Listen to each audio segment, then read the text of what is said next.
they haven't really found many, if any.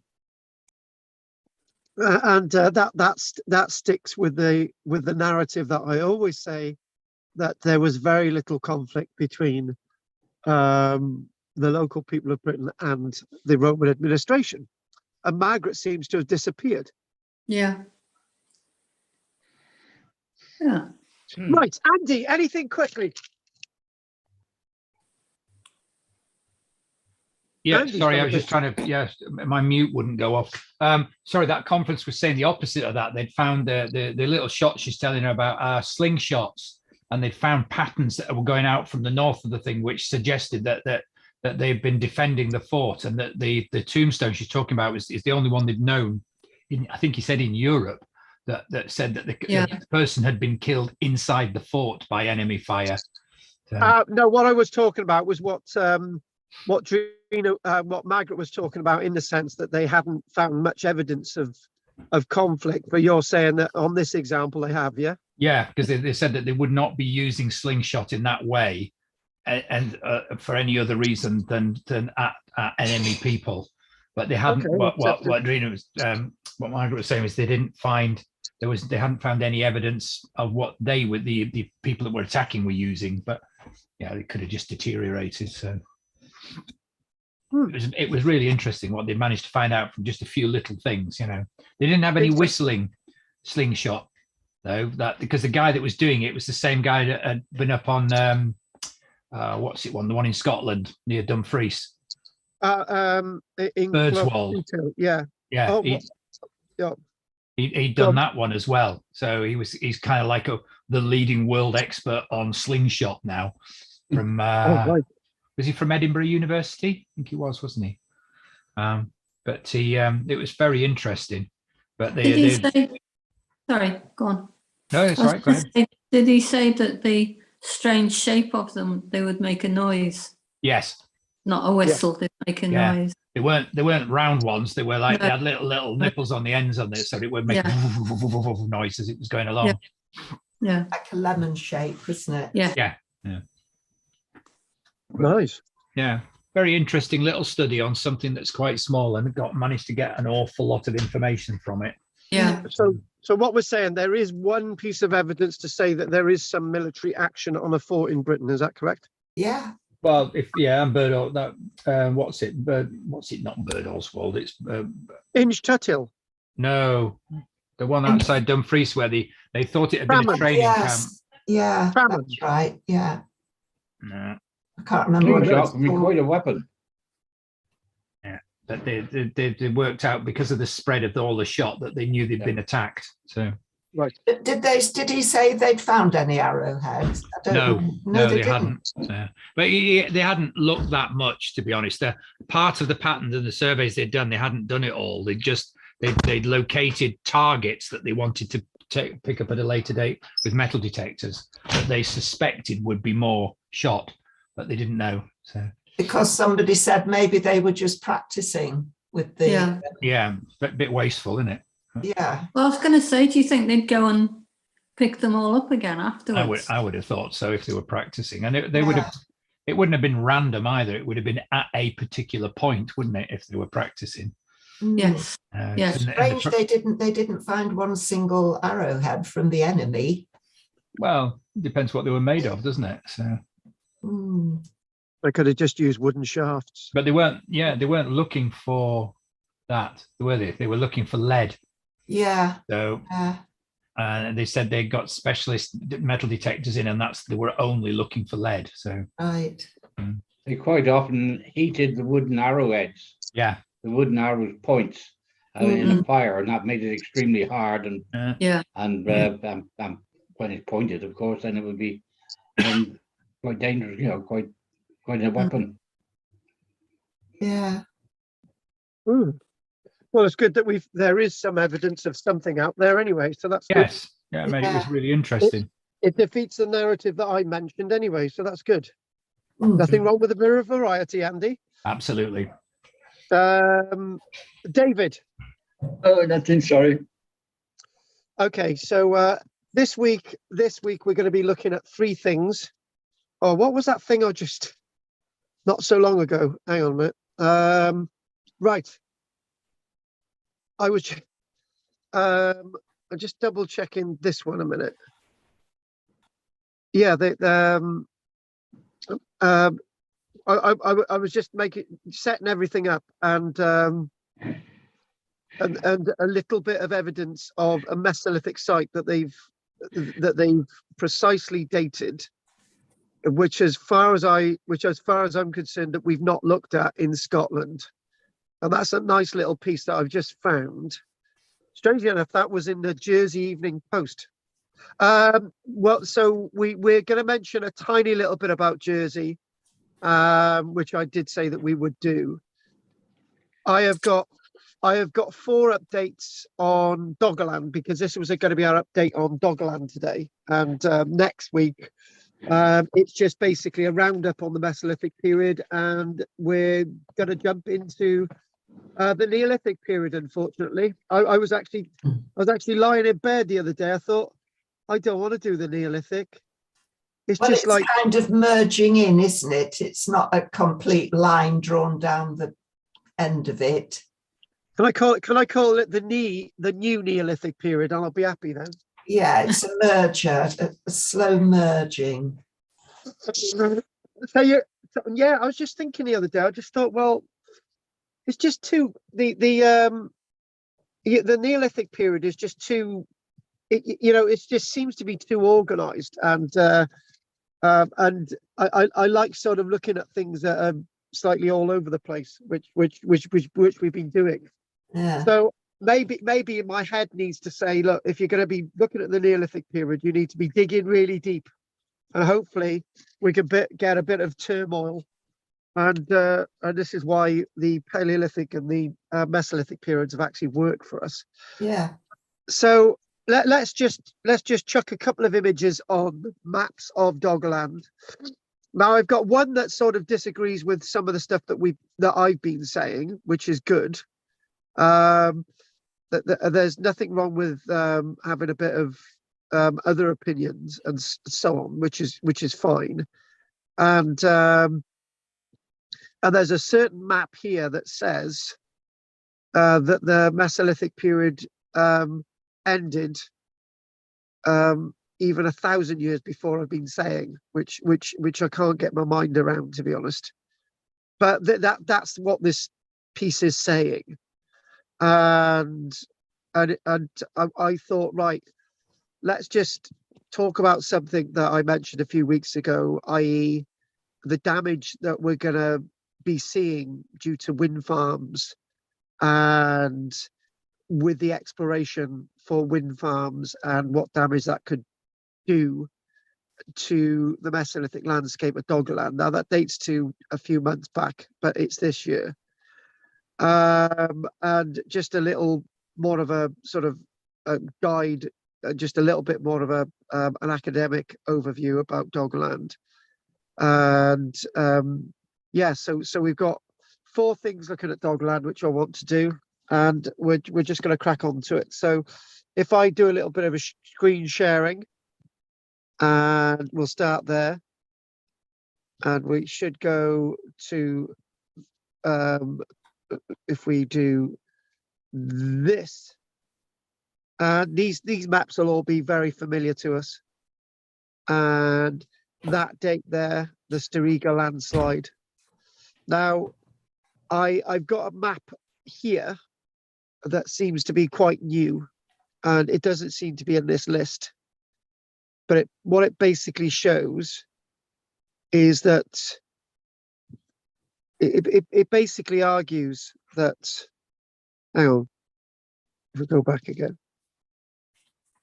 it argues, for example, if we go to this little map, that when the Storiga landslide happened, approximately 8,200 years ago, in fact, the Doggerland was more or less already gone. But that's what one person is saying. That's not what we've been looking at overall. So one of the updates that I'm going to mention, this is actually what the National Geographic says about Doggerland. And again, today, the aim of today was just to sort of bring things to an end within the Mesolithic genre, because this is my end of the Mesolithic period. This is when the Mesolithic period ended. But when we've been looking at this, we've been looking at Boulder Cliff, and we've been looking at all these other things, and we've been looking at innovations. And some of the experts say, actually, look, Karl, you know, we're starting to get agriculture and so on even before the land bridge disappears, and things are a lot more advanced than we ever thought they were, particularly with the work of Bournemouth University. When we look at the landscape, and Bradford University, when we look at the landscape at Boulder Cliff.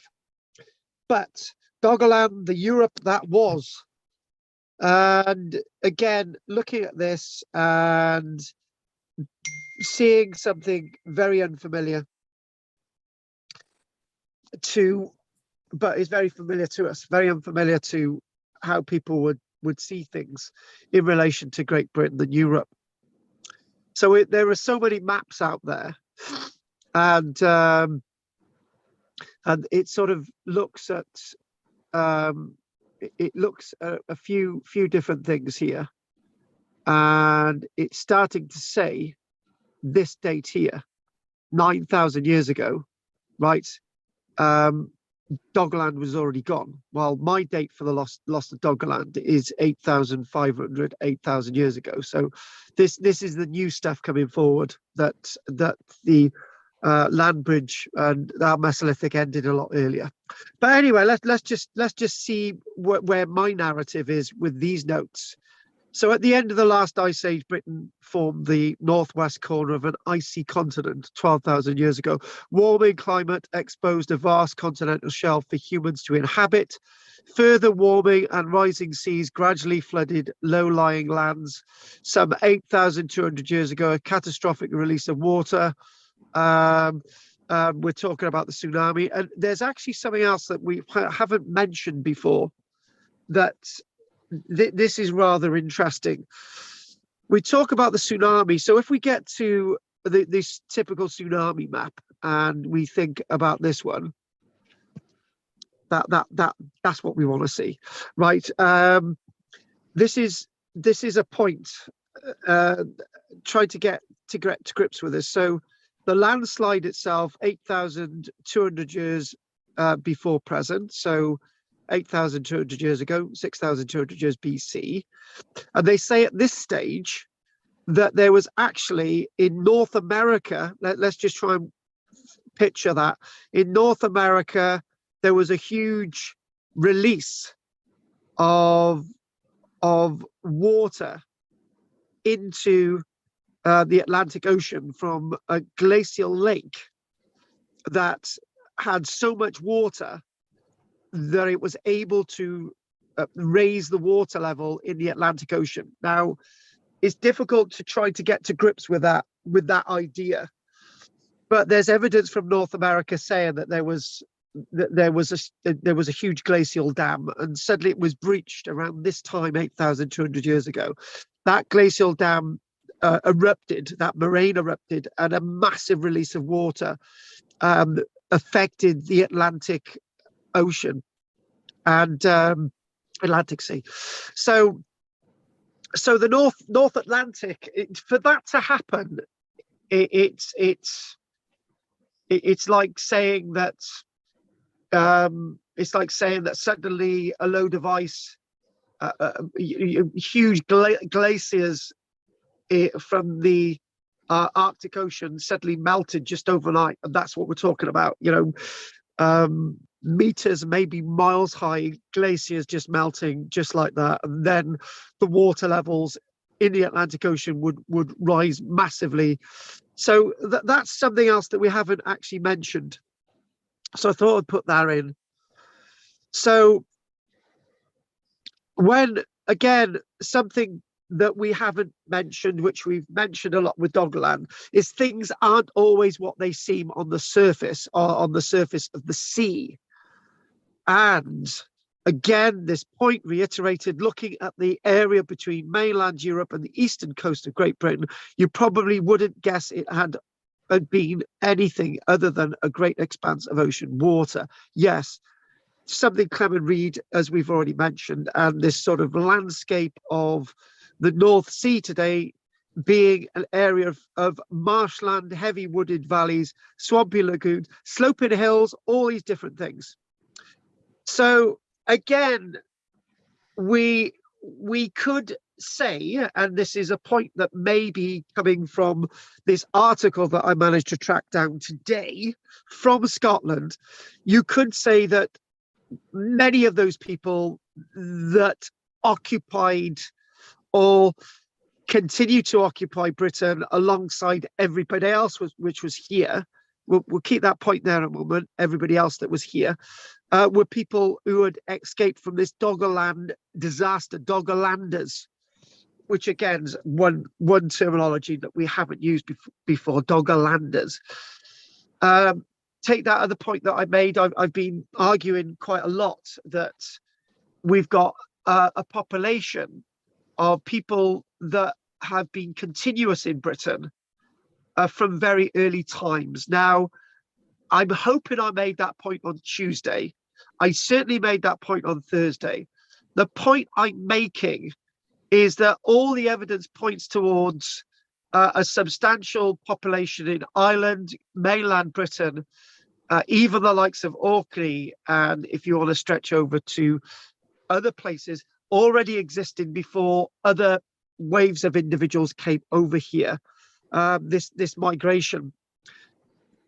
To understand that, we've got to understand the technologies that already existed in places like Ireland, cremations, and people able to build homes and so on in different areas to such a degree that they're very, very advanced, even 10,000 years ago.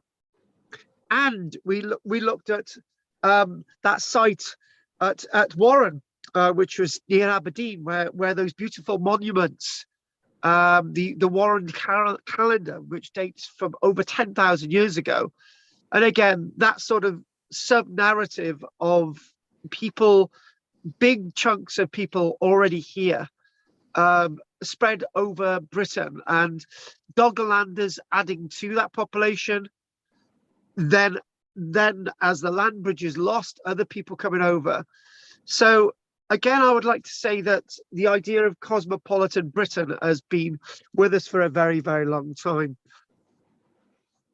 So I think one of the interesting things about that discussion earlier on of Andy and Margaret and Ambleside, the Roman site, was that you had that sort of discussion, which I wanted to flow. Actually, you had that discussion about is this evidence of conflict? Margaret then said, is it evidence of practice? Then where are the arrowheads? Andy then comes in and says they're looking for lead, and then you start to have two people discussing, and then me jumping in there and saying, actually, we don't have much evidence or little evidence of any conflict in Britain between the Romans and the native people. And Andy argued, yes, we've got it Ambleside. And I say, I respect that. And maybe that's what the evidence is saying, because they couldn't have had it all easy. And bring us back into where we are with the Mesolithic period. Things weren't easy, but for some people it was. Some people survived, many people didn't when this Doggerland calamity occurred. So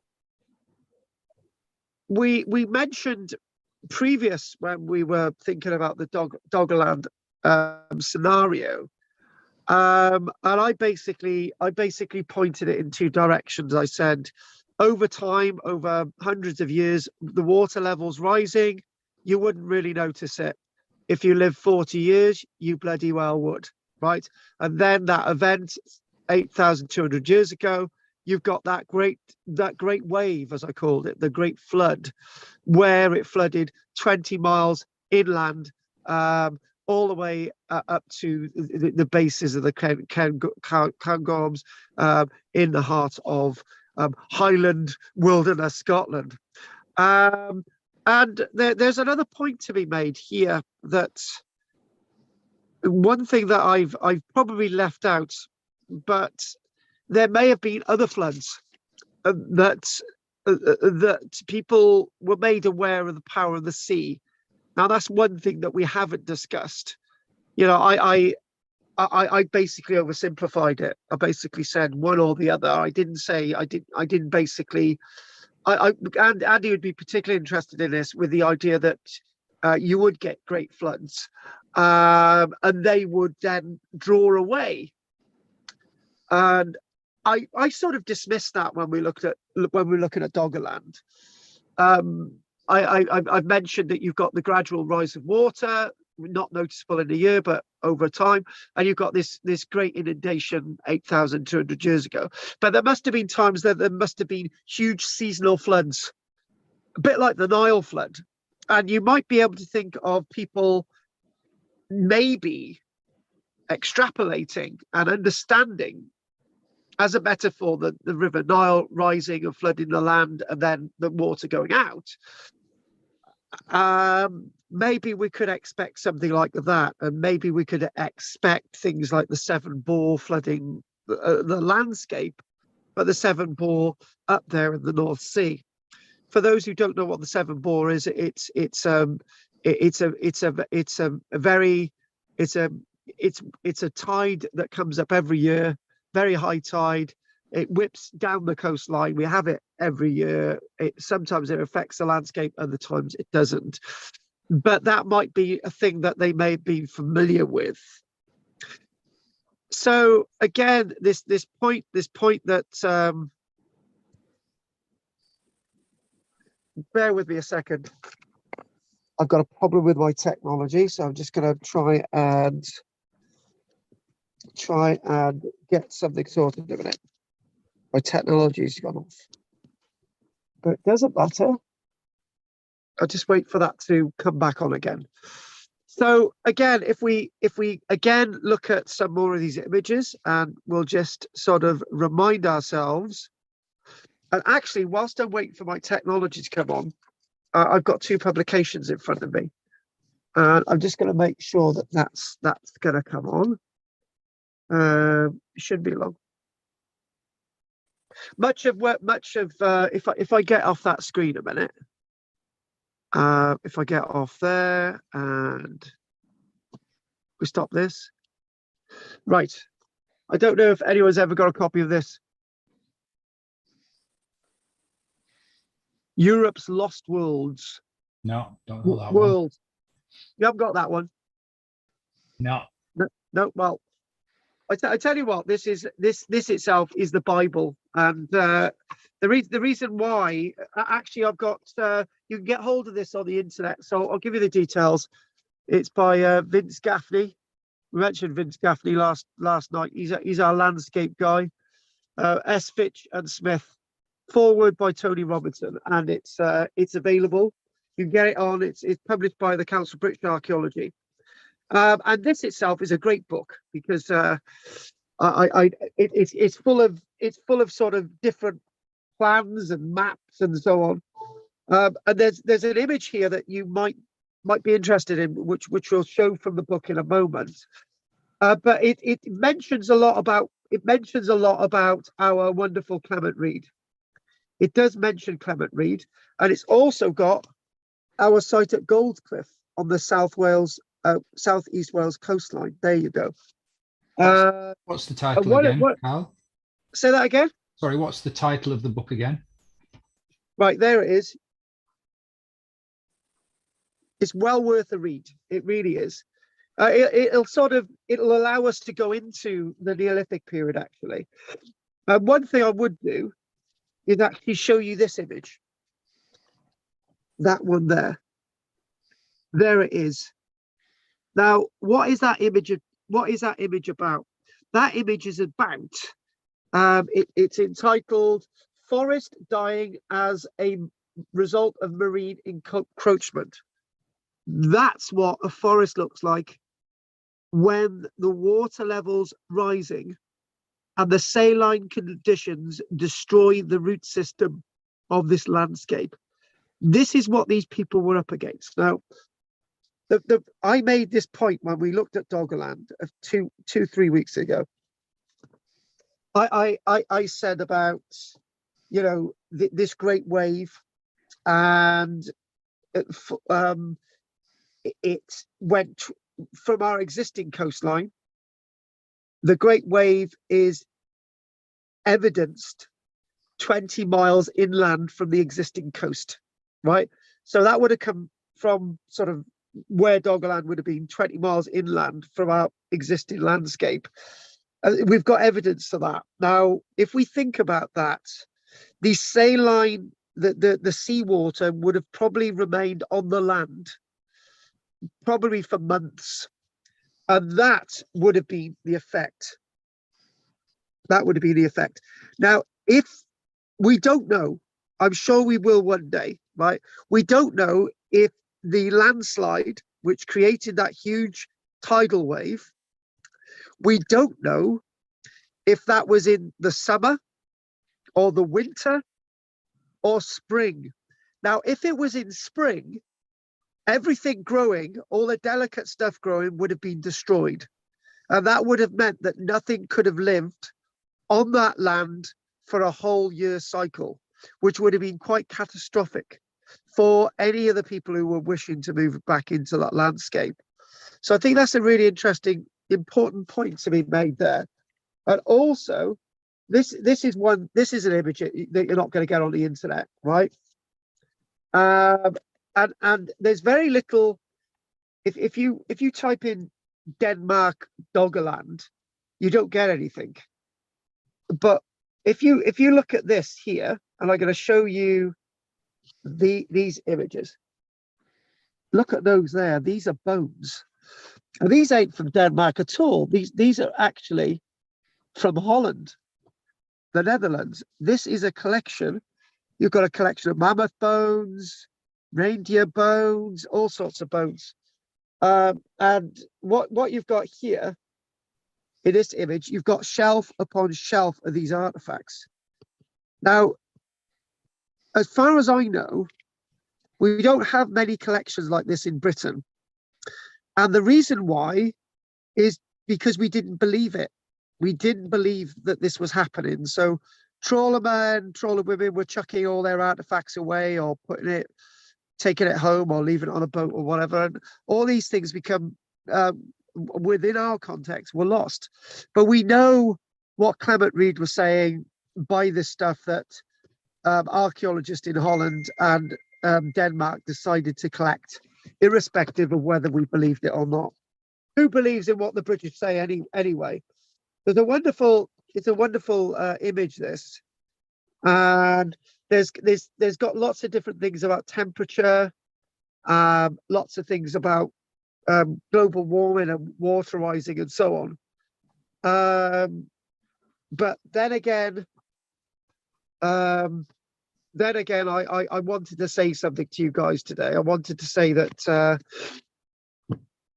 the science is going in a different direction in regards to global warming. When we're looking at places like Australia, which have been getting severe floods, and when you look at Canada, which have got cities now that having freezing conditions for 121 days, you're starting to think that what is actually going out there with the weather. And I'm not going to say any more. But before I go back to my notes, because my other notes are actually available, I wanted to show you this one. It's a bit of a tome. It's a bit of a heavy read, but I'll just going to type that back in. So I'm just going to make sure that that's there. Okay. That's this one here. This is another one. Now this itself is quite a heavy read, and it's basically entitled Prehistoric Intertidal Archaeology in the Welsh Severn Estuary, right? It's by Martin Bell, Castledine and Human, and it's CBA Research Report 120. It's quite a big chunky book, but in this one, it sort of looks at footprints at Gold Cliff and various bits of timber that we're talking about were used in buildings along the southeast Wales coastline. So it's got beautiful stakes and so on in this book. Again, you're not going to get this type of stuff on the internet. And if I go to this one here, hang on, I just saw it. It's talking about the dates in here. It's talking about dates like 7,000 years ago, which is obviously, you know, into the Neolithic period. But obviously it's talking about buildings that existed either in the late Mesolithic or the Neolithic period, and it sort of got buildings that seem to develop like this one here. So you can find that there. So it's all in this book, sort of rectangular type buildings, which are starting to get sort of into the Neolithic period from the Mesolithic period that's come and gone. They're talking about various oak being used, hazel being used, elm being used, hawthorn, willow, poplar, field maple in the construction of these buildings.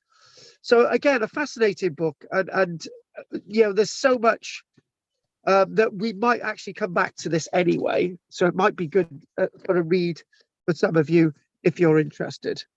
So I'm just going to try and get my notes back on you. Shouldn't be long. Right, here we go. Now, where were we when we were looking at Doggerland? Now, go back to these points that we were making. So, okay, hang on a minute. Right, good. Just make sure I get back to there. Yeah, we're talking about seasonal flooding, weren't we? So, you know, I think we've got to be pragmatic about the dates for the flooding of Doggerland, in all honesty. If you hear in the next couple of years, which I think this is the way things are going, that Doggerland, the land bridge between Europe and Great Britain, was lost 9,000 years ago, don't be surprised. But the big but here is that we do know that that tidal wave did happen, right? We do know the date. That would have, again, destroyed populations along the coast. Any remainders of people from Doggerland, that all happened. So we've got that. It's just that the timeline might be slightly askew, but let's just keep going for now. So what we've got now is that we are doing those extensive seismic surveys of this landscape in the North Sea. We've now got digital modeling of a landscape over 18,000 square miles of the bottom of the sea, the sea floor itself, from Great Britain to mainland Europe. We're getting that. Those studying the Doggerland area are finding that climate change faced by Mesolithic people is a message for today. Mesolithic people were forced out of Doggerland by rising water that engulfed their low-lying settlements. Again, we've mentioned a little bit of this, but one thing I need to say is that the study of Doggerland is very, very relevant, is in fact too relevant to our everyday lives. Because in fact, if we go back to Europe's Lost Worlds, I saw it earlier on. I don't know if I can get back to it. I didn't think I was going to use this image, but there's an image in here of a prediction of seawater rising. And it basically, I don't know exactly know where. Oh, here we go. It's here. This is quite stark. This is quite stark. I think if we said a really dramatic event, we had a large amount of water released into the North Sea and the Atlantic Ocean, right? I don't know if you can get an idea. This is why Doggerland makes it really relevant, right? Hang on, page is falling out. There we go. If we look at that, This is quite stark. You can all see this, can't you? You would think that Ireland would be a place that would be okay. It's not. There's big chunks of Ireland that be underwater. Sort of up here in Cumbria, you guys are okay in Cumbria, but the bit in between Cumbria and sort of Merseyside is gone, right? Have I interpreted that right, or is that Barrow Furnace? No, Or is you're that- right. That's Scotland. That bit, Cumbria is Oh, right, virtually so- the same. Yeah. Oh, so you are gone. No, Cumbria is virtually the same. Just right, the around the edges has lost a little bit. Oh, so can I say I'm all right, Jack, then? Yeah. Oh, all right, then, you're fine. So you guys don't have to worry. No. But Wales, we don't have to worry either. No. It's almost an island, isn't it? That's great. Oh, look at that. Look at that for you, Pete. Yeah. Cornwall's An basically independent Cornwall. Yeah. independent Cornwall. Yeah. And basically, that this bit by this bit here, basically London's gone. Oh. So one thing, the reason why I want to do that is it makes archaeology very, very relevant. And climate scientists say that a similar situation could affect the billions of people who live within 37 miles of a shoreline today. They're saying specifically 37 miles, if that's across the world, if polar ice caps continue to melt at an accelerated rate. The story of the Mesolithic people and the home of Doggerland are cautionary tales for the consequence of a rapid rising sea level.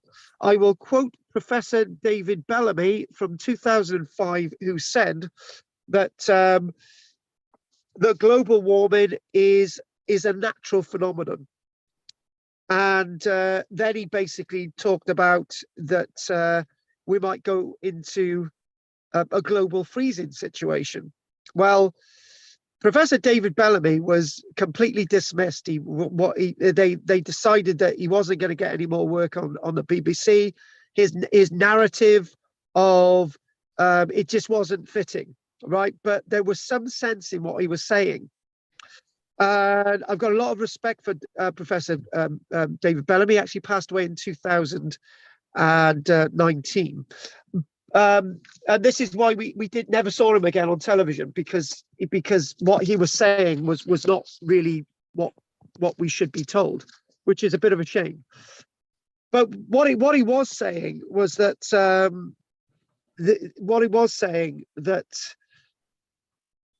approximately 8,000 years ago, the temperature was warmer than it is today, right? So since the Mesolithic period and today, the temperature's dropped. So by the temperature rising, we're just getting back to where we were 8,000 years ago. So that's basically one thing he was saying. And there's sort of evidence to say that we've got to be very cautious about the global warming situation as well. I don't think we've got enough science to say to prove everything at this stage. Just a little bit of a warning. I am actually a bit of a massive fan of Bellamy anyway, but we've always got to have another point of view, and this is why science is done in the way it has, because we've got to argue, we've got to discuss things, and archaeology makes things very, very relevant. Anyway, cracking on. Mesolithic people. So here we go. Glacial melt forced the Mesolithic people out of their homes, and now Doggerland, like the fabled Atlantis, is just a sunken and mostly forgotten Mesolithic culture. It's only evidence being found that bring it alive. So these are a few interesting key facts, and then we'll probably, I think we might have a break then. Yeah, we might. A few interesting facts.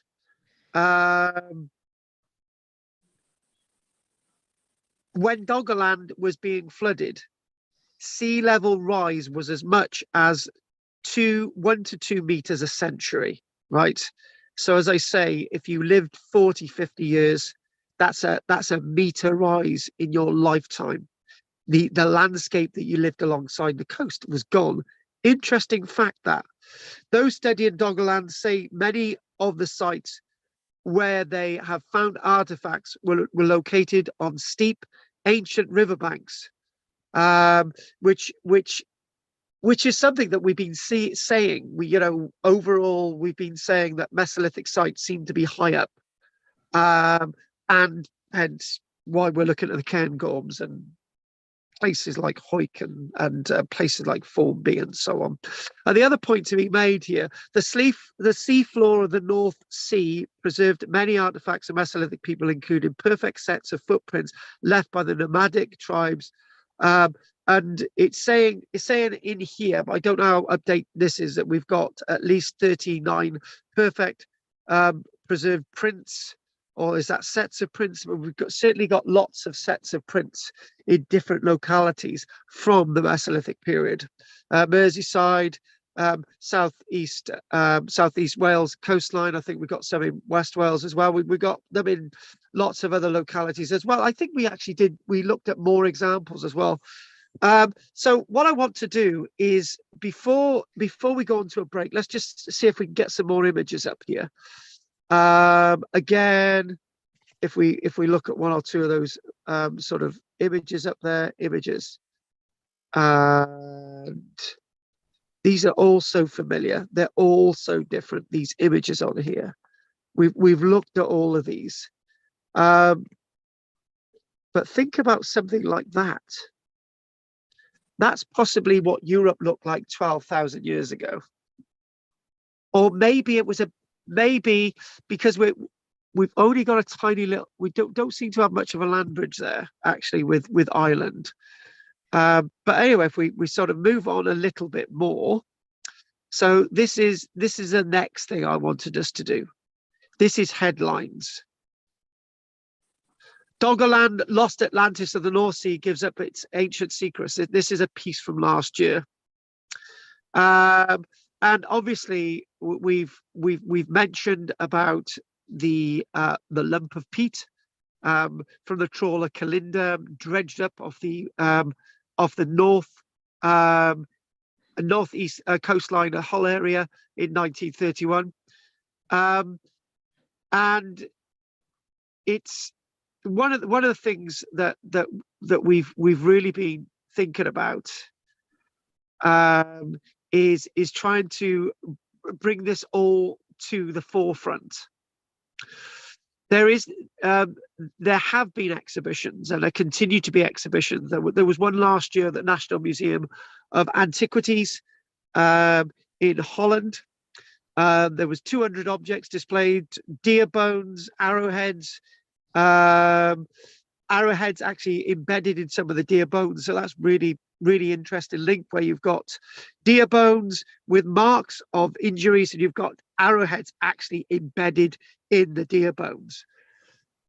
And again, one of the other points that we made is that the Doggerland landscape is not just about within the past 12,000 years. We're talking about other evidence, and we're talking about evidence of mammoths and hyenas going back generations, and the remains of fragment of a skull of a young male Neanderthal.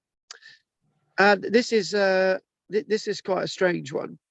We not only know about hyenas prowling this landscape through their bones, we've also got their droppings. You work that one out.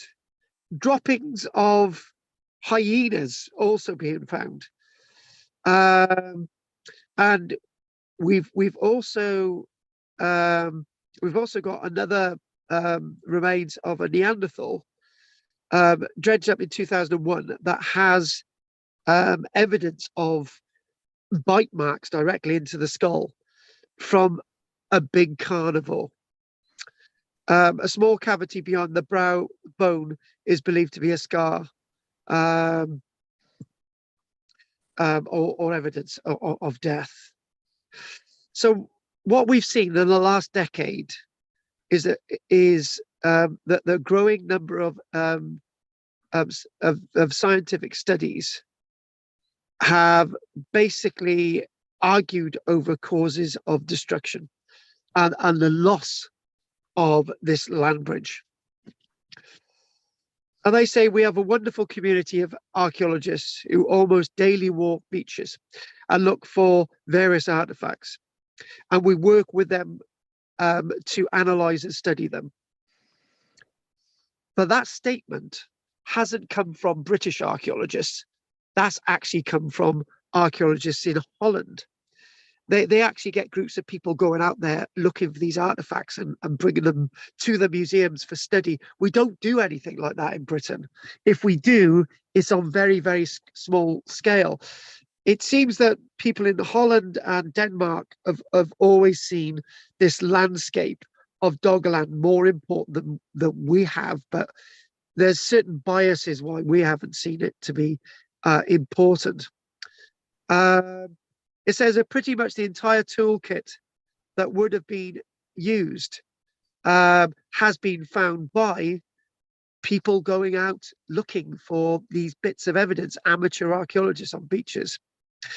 And one of the things that they did find in Holland recently was a 50,000-year-old flint tool that has a handle made from birch bark, birch tar pitch. Right, so read that again.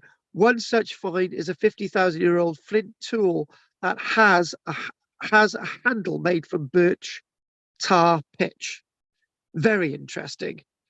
And they're basically saying that some of these bits of evidence that they're finding, you know, some of these bits of evidence that they're finding are from various different periods. And one piece of evidence that they found was a very sharp tool that may have belonged to a Neanderthal 50,000 years ago. And this again has been found on the Holland coastline. And they say that this tool itself is almost like it's a razor.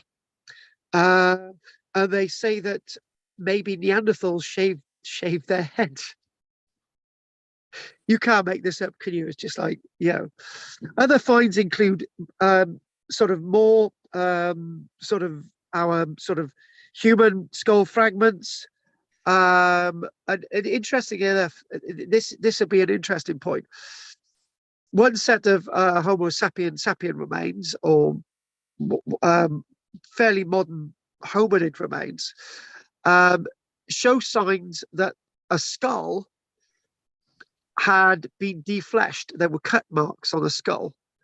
And again, what is that about? So the archaeologists went and thought, right, why would there be cut marks on a skull dating to the Mesolithic period, right? And they believe that out there's evidence of burial, and that this skull must have come from some kind of burial ground. So another way of looking at Doggerland from the Netherlands landscape, sort of from that side, because what we always do, we look at Doggerland from our perspective. Let's see what people in the Netherlands believe Doggerland looked like. So they say that directly looking out from the modern Holland coastline, looking out under the sea, you would have seen an open grassy plain, ideal grazing ground for large herds of animals such as reindeer. And then before 12,000 years ago, cave lions would have wandered around, saber-toothed cats, cave hyenas, wolves, amongst others. So that's them looking at the landscape. And it certainly would have been much flatter between Great Britain and the Netherlands than it would have been further up. So obviously you're looking at that chart there. So if you look at the edge of Doggerland, smack bang, heading up towards Norway there, that would have been very hilly and undulated. But further on down, where modern day Holland is today, looking over towards Great Britain, that would have been relatively flat, perfect grazing land, grazing ground. So again, we've mentioned again, something else that is very interesting. The name Doggerland was coined in the 1990s. We didn't call it Doggerland before that because we didn't believe Doggerland existed. So taking us to 8,200 years ago, sea levels during the last ice age were much lower than they are today, as we know. And sort of this wonderful place, this wonderful place, as one of the archaeologists from the Netherlands, we're going to read this out. This is the archaeologist from the Netherlands, Van der Warenverenschoef. Van der Warenverenschoef. She was speaking last year. She says, there was a period when Doggerland was dry and incredibly rich, a wonderful place for hunter-gatherers. It was not some edge of the earth or land bridge to the UK. It was really the heart of Europe. Now, that's correcting me, right? That's correcting me and my terminology. Thank you very much. Because I keep saying land bridge, but it's not a bloody bridge. It's not a little slip of land. It's a whole world. It's a whole country. It's a whole part of Europe we lost. So, sorry for using that word land bridge. Thanks for correcting me. It's a world that we've lost. There are lessons to be learned. And, the story of Doggerland shows how destructive climate change can be. Now, this wasn't climate change caused by human beings. This was natural climate change. Back to that quote from Professor David Bellamy. Back to what she's saying. The climate change we see today is man-made. That's what she says.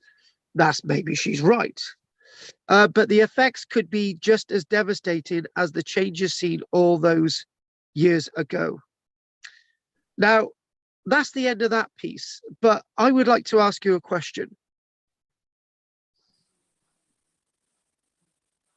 If there was a landslip, okay, let's just take us back. Let's just take us to that little. Say the Storiga landslide happened again today. The entire eastern seaboard of Great Britain would be wiped out. All of it. London would be gone. Everything would go.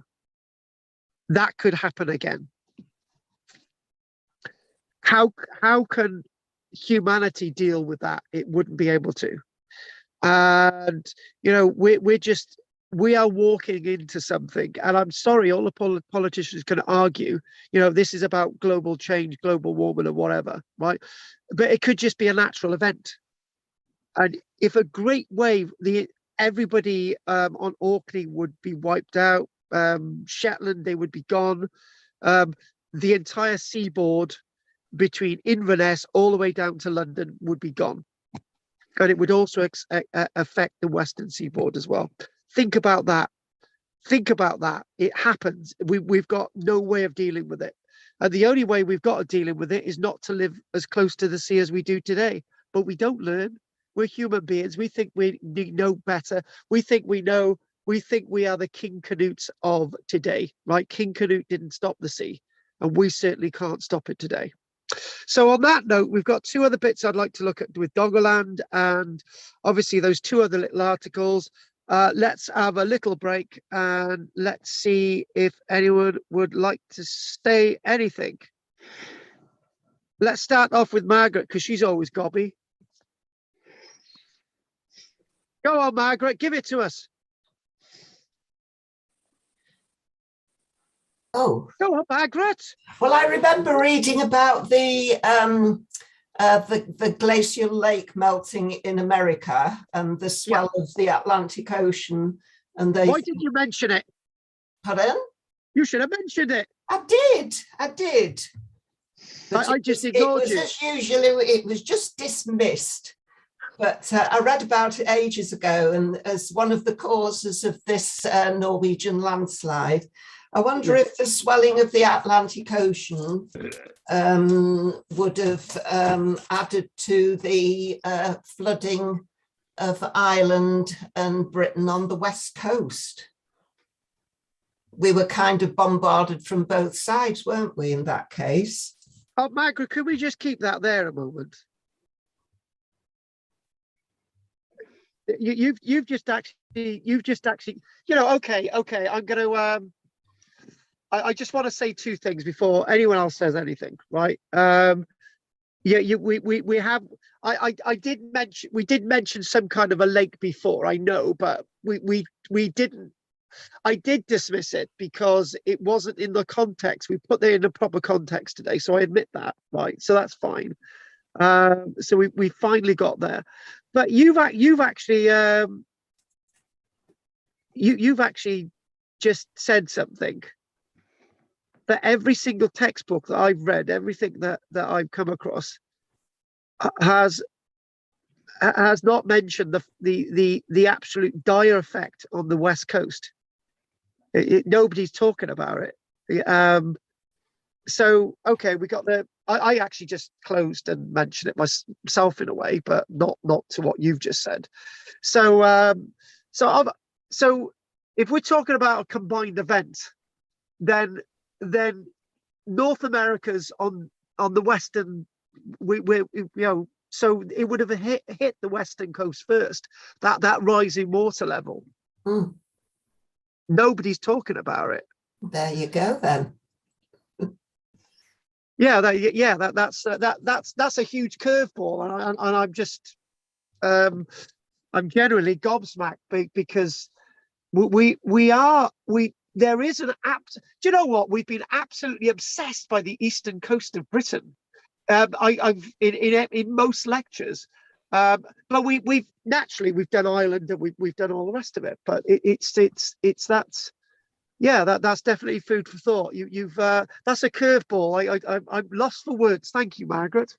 Well, all of this rising of the water must have devastated the people of the time, and it would have been passed down to their descendants. I also read that Neolithic people hardly ate fish. Could this have been because of this? They didn't want to go anywhere near the coast. They Yeah, that makes sense. near the water. There was very little fish in their diet. And could this have turned them towards farming just so they would be safer? Well, oh God. Well, we know they were already into farming. They were already doing farming, and you've got to think about it this way, right? Fish are an easy meal, right? Mm. So I know full well, right? Okay, I'll tell it as it is, right? Our crops that we've grown here, right, have come too late, right? So we're going to lose a whole crop of corn because it's come too late, right? And we had one of the goats in here the other day, and they ate half of them, right? So what I'm trying to say is that growing any kind of crop, emmer, right, einkorn, any wild cereal, anything at all, it is incredibly difficult. It's not, you know, when we talk, you know, what we do, Margaret, don't we? We just basically say, oh, what we'll do a bit of ploughing. It's easy, right?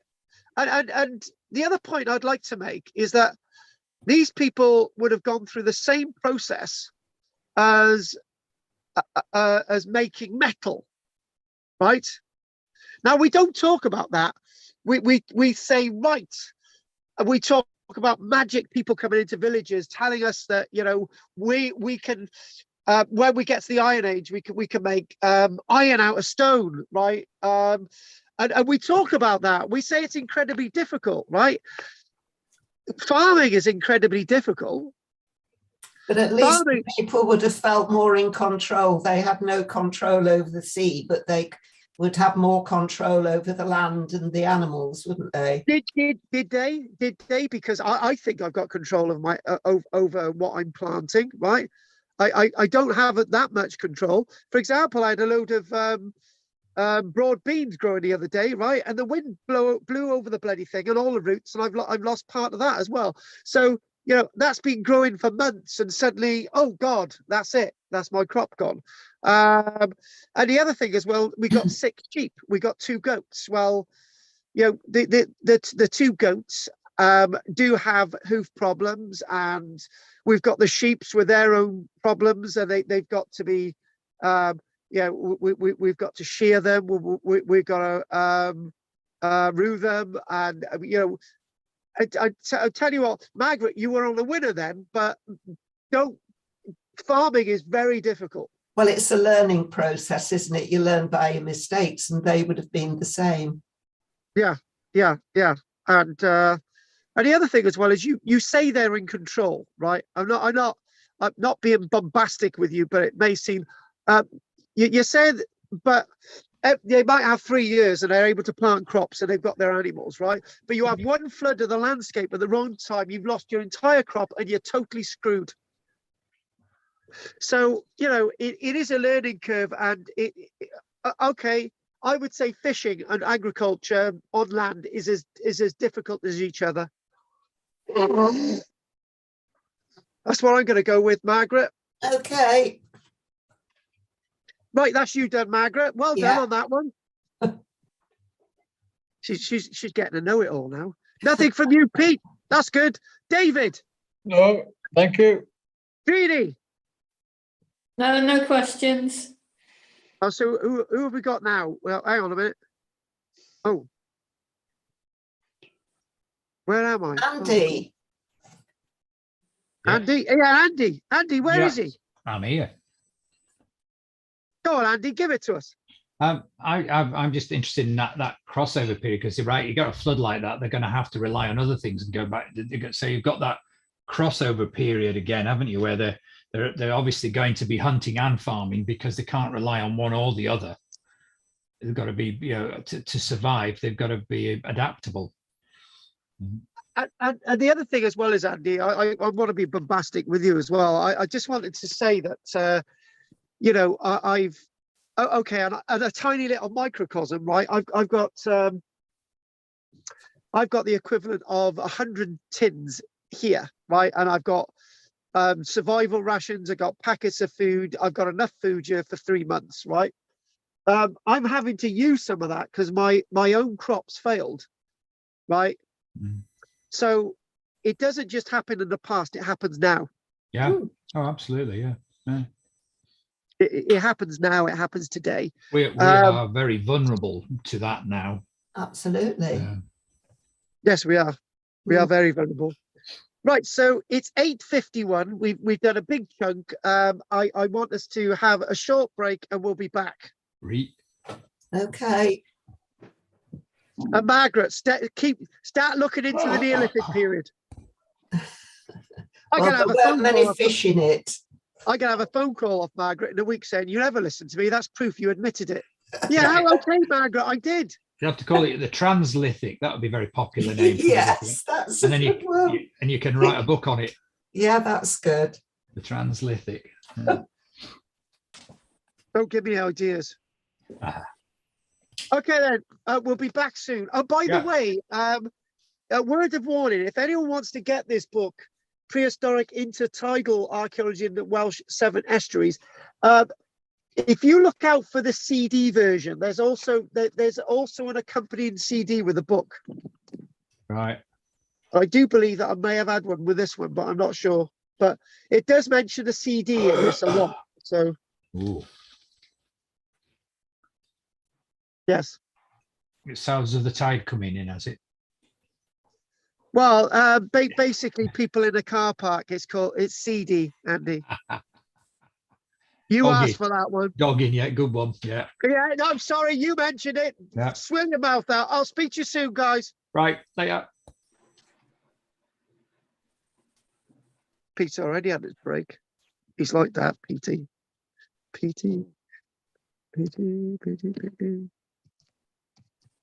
Where's me? Where's me? I want me.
I see Idris is with us again. Can you see him lurking in the corner in Drina's sitting room? He's always bloody lurking. Got very white teeth, isn't he?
David, Yes, you tried to get tickets for the conference.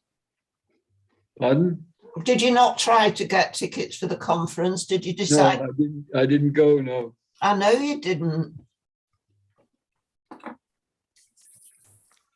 There were not as many people there as usual. Oh. And apparently it was that people couldn't park. Andy was about half an hour late, Andy and Claire, because they couldn't park. It was a bit chaotic. Right. But I realised we had a lunch, Jill and myself. You know, they set out a lunch, and there was a big bowl of fruit with satsumas and apples, etc., and one banana. Being British, everybody was too polite to take the banana. So you took it, did you? It was still there at the end. No. I would have liked it, but I was too polite. I thought, no, somebody else might want it. Right.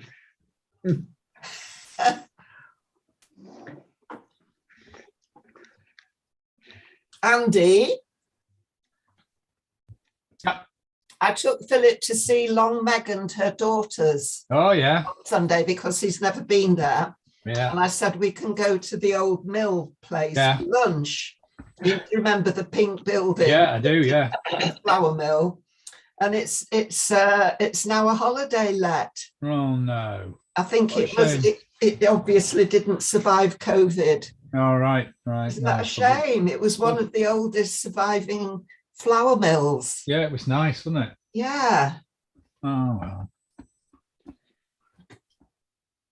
But Still there. somebody had written graffiti on some of the stones. Oh, what? in pink. Isn't that awful? Yeah. Yeah, on one side of, I think it was on the Long Meg, the big stone, they'd written graffiti in pink, big banana or something they'd written. Oh, something meaningful. Yeah. Yeah. And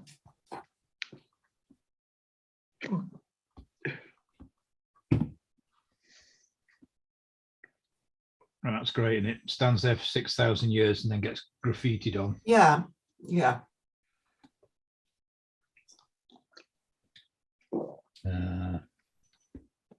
In our library, we haven't got that book, have we? I don't remember seeing it, but I don't think there's anything about Doggerland in there. yeah, There might be. Europe's Lost World. No, I didn't. I don't remember seeing that. No, but I'll have a look. There's just about everything else there, apart from bog bodies, which you said Claire's got that, hasn't she? She's got that, yeah. Bog bodies. But there's covers just about everything, but I don't remember seeing Doggerland in there. No.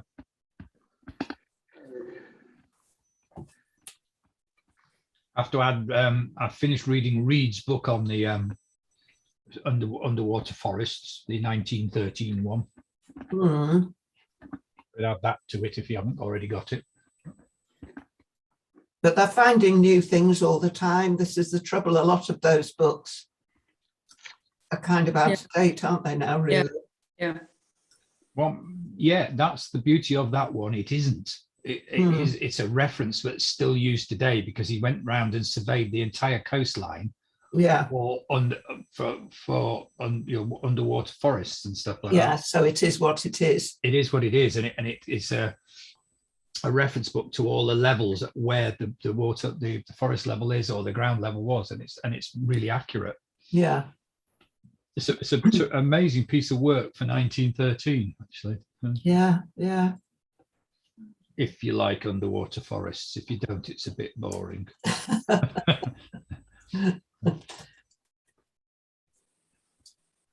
We had a search Sunday morning.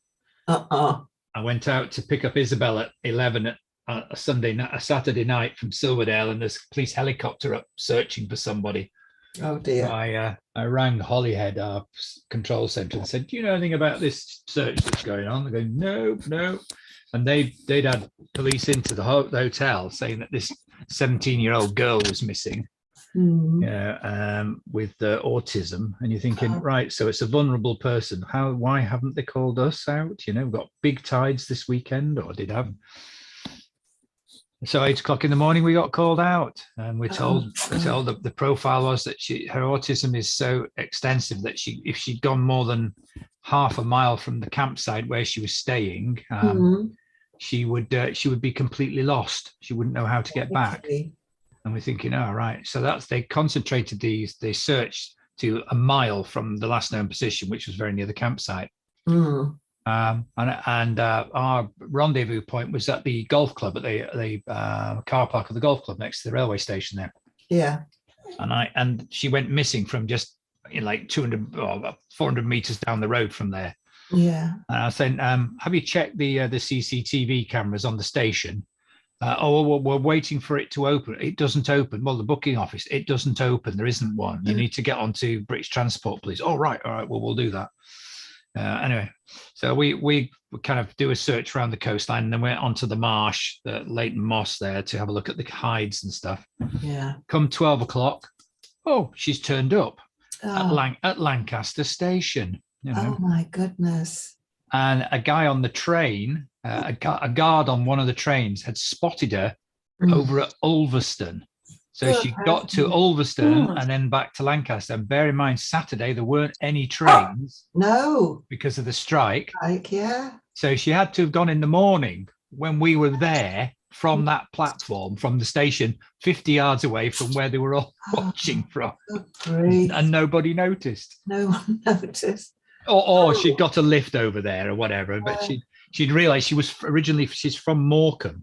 Yeah. So she clearly is a lot more independent than her parents were giving her credit for. Yeah, sounds like it. But we say that about all our children, don't we? Yeah, exactly. Yeah, because this is what I was questioning when I got there.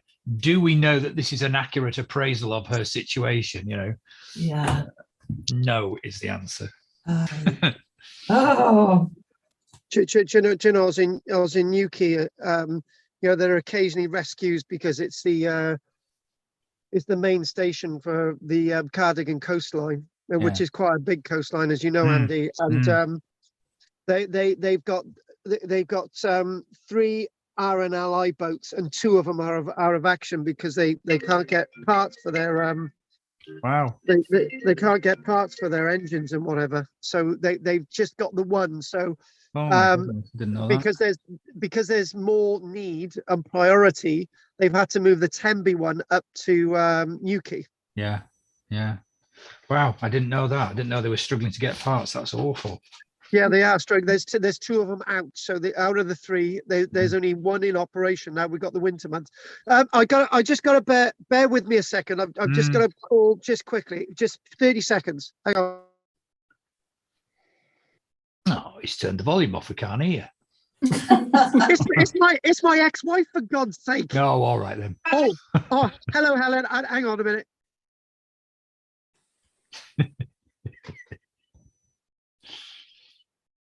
Gone are the days where he'd forget to do that. Take care. Bye. Bye. Yeah, it was my ex-wife telling me off. No, I used to remember in the old days, you'd forget to switch things off and we'd hear all the conversations. Yeah. I'm shouting, Carl, we can hear you.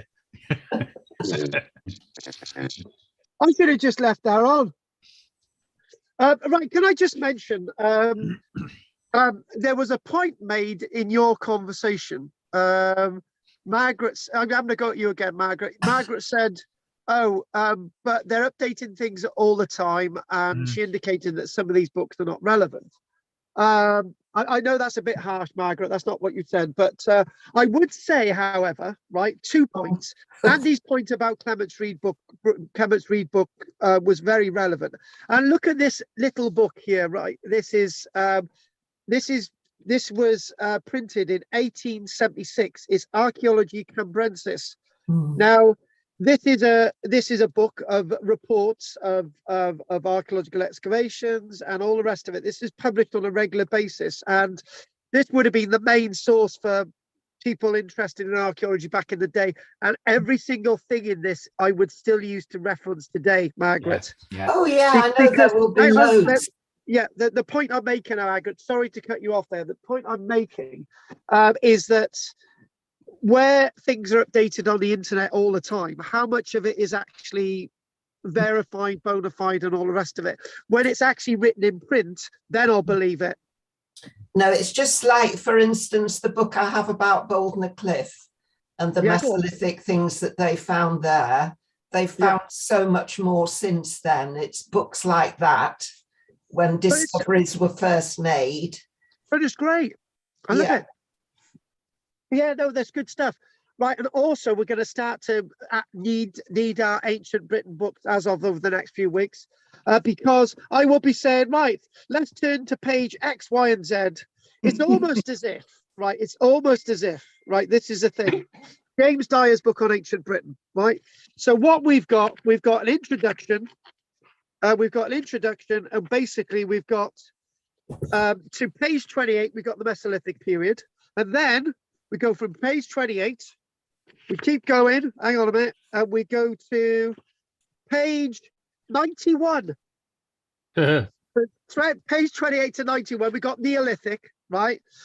And then they've got from 92 all the way through to, hang on a minute, keep going.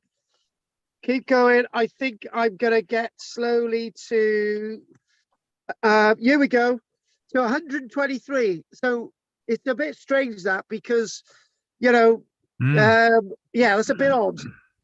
And then you've got 122 all the way through then to the end of the book on the Iron Age. When was that printed?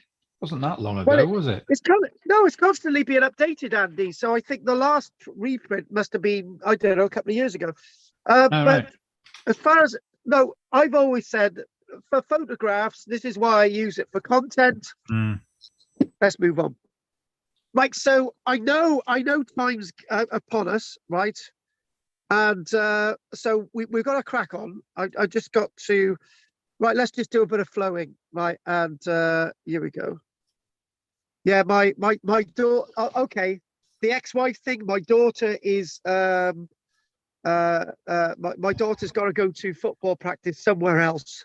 So I've got to pick her up from school. I've got to take her to somewhere else, and I don't know where this somewhere else is. Oh. So there you go. Daddy gets this wrong again.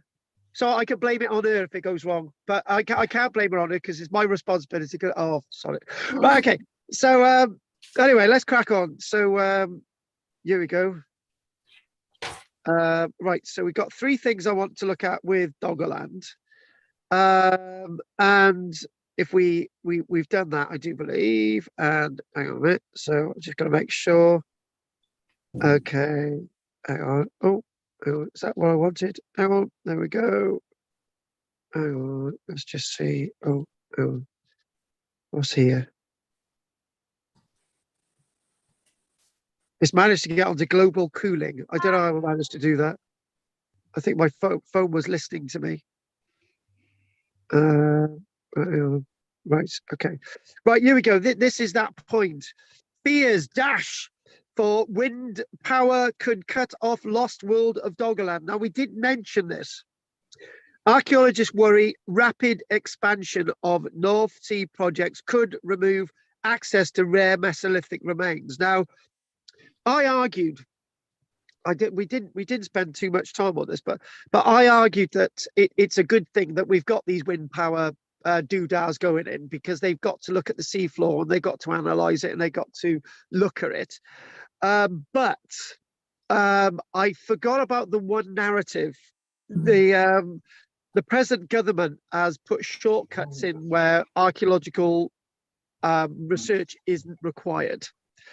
So I didn't realize that, and I think this article might be a little bit about that. So we'll say it as it is. While the Conservative Party's proposed dash for wind power is good news for the climate, it could be bad news for archaeology, with rapid offshore wind farm development sealing off access to some of the best preserved and most complete evidence of early human communities in the world. That's a good point. Doggerland itself. That's another good point. Doggerland itself is a landscape that, you know, it's very relatively well preserved, and it's not sort of in caves and it's not in inaccessible areas. Well, it is in inaccessible areas underwater, but it's in areas where the archaeology is very, very well preserved. So we, off our coastlines, have some of the best Mesolithic evidence on the planet. So yeah, okay. Much remains to be learned about the humans who roamed the planet before the advent of farming. That's quite a bold statement, but it's where some of the best evidence comes from. There's a common perception that they were short, brutish, and nasty, and that they had to keep moving and scrabbling around to feed themselves, says Vince Gaffney. Again, we've come across this Vince Gaffney, his landscape archaeology. Obviously, landscape archaeologist at the University of Bradford. Again, Gaffney's the guy who does Time Team. Archaeological remains from this period, 15,000 to 8,000 years ago, are exceedingly rare because the global sea level was about 70 meters lower at that time, and most of the land that people would have inhabited is now underwater. That's a good point. That is a very good point. So when we're looking in caves, when we're looking into places where the evidence is scant, if you look out there in the low-lying areas, you will find your Mesolithic activity. And did we not, and I will repeat, when we looked at the movement of people to Australia, we said that some of the best evidence is under the water, out off the Australian coastline. And some of that evidence points back to up to 100,000 years ago. We haven't found 100,000 years evidence actually on mainland sites, but it's out there at sea. These are some of the conclusions that we'll go into. Back to Britain. Britain was just a range of hills on the edge of Europe back then, and the land that is now under the North Sea would have been the prime place to live. There we go, a prime place to live. This is Vince Gaffney saying it. And fish, birds, animals, fresh water, and everything they possibly needed. The vast lowland region known as Doggerland was covered in forest and river valleys. When the sea level was at its lowest, it stretched from southern England to Norway. And the area that they're given here, again, the sizes for Doggerland seems to change all the time, but 180,000 square kilometers. 180,000 square kilometers, 4 times the size of the Netherlands, was lost. And, you know, they're now talking about this sort of this wind power, and obviously are starting to think about shipping lanes and crisscross with cables. You know, and it's that thing that we really need to get to grips with Doggerland and understand it as an overall archaeological resource, because at this minute we're still saying there's a lot there, there's a lot here, and we're still, you know, in many ways when we've done our 2 Doggerland lectures and when we mentioned Doggerland before, it's almost as if we know what's going on, but there's still a lot that we can learn. Most of it is seismic, most of it is geophys. Most of it is random stuff found. Some of it is from trawlers. Some of it is, you know, there have been underwater excavations, but most of them relatively near the coast. But we are now starting to understand this sort of evidence that stretches not just in our recent past thousands of years, but as far as 800,000 years ago. So again, mapping this landscape, and this is an interesting thing. In 2019, a Belgian Navy ship conducted a detailed survey of a large ancient river system 25 miles off the coast of Cromer in Norfolk. So, okay, an underwater river system that no longer flows with water, but we know where there was a river system 8,500 years ago.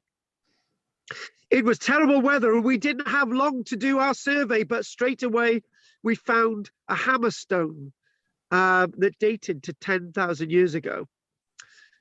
One of the questions Vince Gaffney and his colleagues are itching to answer is how settled human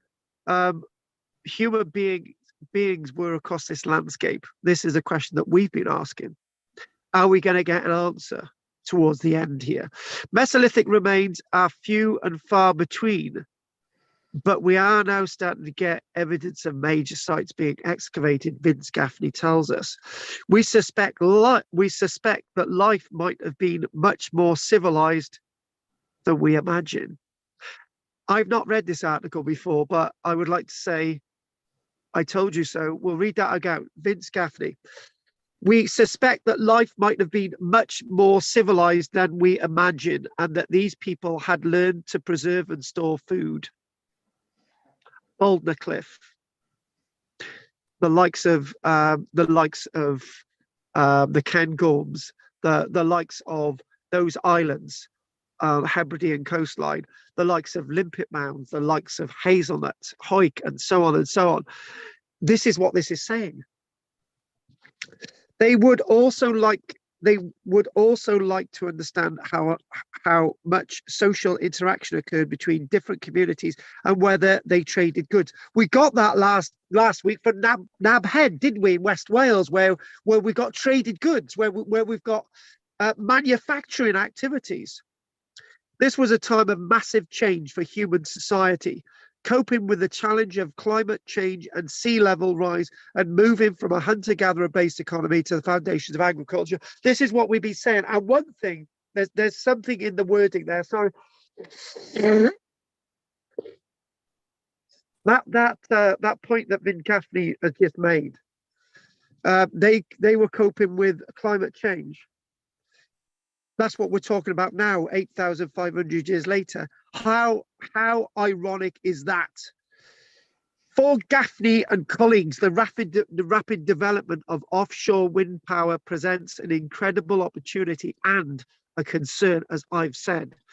We're now in the perfect position to explore these areas and to extract sediment cores, but we need the funding to do it fast, as the opportunity to pursue such research will extensively disappear over very large areas of the seabed, because when there's cables everywhere, when there's all structure in place, we're not going to be able to investigate it. So we've got to investigate it now, whilst we've got the opportunity before the wind farms go up, and they have to pay for it, hopefully. If action is not taken, then we're going to be, we're going to be in trouble. We're going to be in trouble, and we've got to take the opportunity. And interestingly enough, there's going to be. I've got a date here that on the 20th of November 2022, they will be making a statement about some of their research in regards to these wind farms and so on. So look out for that, 20th of November 2022. And then finally about this sort of area about Doggerland. So we've got two other little things that we'll be doing, and I've just got to try and get this little thing a minute. Hang on a minute. I've just got to, because I've just lost it. So if we do, I think there's a little bit more of a statement. And you go, and just want to see if it's here. There. This is that one. Right. I don't know. I think we've actually covered this one, so I don't need that. Right. Okay. The last piece that I want to say on Doggerland, we basically covered it, so I don't need to go over that. But just sort of remember when thinking about Doggerland, when you travel over it on a ferry or when you fly above it, that deep dark water there was once a world that existed 9,000-10,000 years ago, and people lived there like you and I, and they were very similar to us, much larger populations than we ever envisaged. So before we actually finish tonight, there's two little pieces that I would like us to understand and look at. And if I can get this here, hang on a minute. Hang on, and if we do that,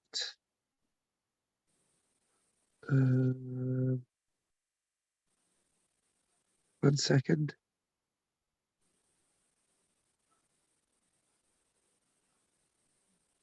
Oh, actually, yeah, there was something else. Yeah, sorry, there was something else. Okay, right, yeah, there was something else. I just realized. So just one of the writers, and this is from, where's this from? I think this might be the likes of, is this from Bradford University or is this from somebody else? Anyway, so specific evidence that a sunken forest exists further south of the Dogger Bank emerged in 2014, when two divers came across some very large tree trunks lying at the bottom of the sea, 200 to 300 meters off the North Norfolk coast. These were revealed after the seabed was disturbed during the winter storm surges that took place earlier in that year, 2014. Provisional estimates suggest that these trunks are around 10,000 years old and are probably of oak. Oak. So that's quite surprising. Whether the tree line of oak reached that far off the Norfolk coastline has been answered. They're probably of oak 10,000 years ago. Film footage of the discovery revealed that some of the trunks have large holes, and the comment was made that they may have been suitable as nesting and roosting sites for medium-sized birds. To the south of Norfolk, at Purfleet in Essex, we move now. There is evidence of a submerged forest dating back, 6,000 years ago. Bits of it hung on out there, out at sea. And this is still to be seen at spring tides. Further evidence of submerged landscapes exist in the Solent, sort of Boulder Cliff area between the Isle of Wight and Hampshire. The evidence that tawny owls arrived in Britain before the separation from mainland was found there. In 2009, they undertook some research there, and they found various mammalia and bird evidence dating back to 10,000 years ago. Back to these owls. The colonization of Britain by the tawny owl at least 10,000 years ago. It says that the tawny owl would have only been around, obviously, when forest and woodland would have existed, at least established by 10,000 years ago. So finding the tawny owl and the remains of tawny owl indicate that the wood line was well advanced in the Solent 10, 11,000 years ago. It is therefore reasonable to assume that by looking at other evidence from animals that are suitably around trees and so on, that would indicate where the tree line was, and all the other animals, whether the tree line was there or not. Obviously, looking at animal evidence tells us where the tree line existed. So that's the last point I want to make about the Mesolithic period. Now what we're going to do is we're going to talk about this one. Back over to Scotland. This is the article in the Jersey Evening Post. This which I haven't come across this one. This is rather interesting. Signs of life dating to Mesolithic times found on a country estate. Signs of life dating back to the Mesolithic period have been found on a country estate in Dumfries and Galloway. A tiny bird hazelnut shell found by volunteers at Threve Garden Estate. That's not the one that's not the one we've already done, is it? I don't think it is, because we looked at another site in the Cairngorms. Anyway, the hazelnut shells date to 10,000, as early as 10,547 years ago, from the radiocarbon dating evidence. And they've been undertaking work there. Over the years, we have gradually built up an understanding of the landscape at this site known as Threve. This radiocarbon date for Mesolithic activity is really exciting, as it is first evidence we have from this time. Hazelnuts have been discovered on prehistoric sites across the country and have long been established as a favourite snack of Mesolithic people, but are also people that would have been at the Rose Theatre and the Globe Theatre in the late 1500s. Hazelnuts have been popular foods back and forth throughout the centuries, but obviously great evidence again from the Mesolithic period. The people of Galloway at that time would have lived nomadically. Traces of human habitational settlement now seem to date back as far as 14,000 years ago in parts of Scotland. And when you've got an abrupt change in temperature 12,000 years ago, this would have aided more people to have lived in places like Threve. And what they're saying is that finding this evidence obviously has enhanced a greater understanding of the prehistory in places like Threve in Scotland. And again, it is painting a new dynamic to our Mesolithic period across not only lowland Britain and East and West Britain and Ireland, but obviously Scotland itself. So what I'd like to do is just mention a little bit about the Mesolithic in Jersey, as we were going to do. And I do believe that this is the piece that I lost earlier on from ResearchNet. And this is little bit of information. It's not a lot. So what they've done surveys on the Channel Islands. And what they found is the most evidence from the Mesolithic period on the Channel Islands comes from lithics. Various artifacts are similar to the ones from northwestern France. And we're talking about people living on the Channel Islands 10,000 years ago. Although the evidence for Mesolithic activity on these islands, particularly Jersey, is limited, there are sites that are starting to come across. But again, what they believe with Jersey is lots of the evidence that could exist is actually to be found underwater around the coastline of the Channel Islands. And I've just got one other piece from the University College of London, and I'm just gonna work out how much of this to do. Hang on a minute.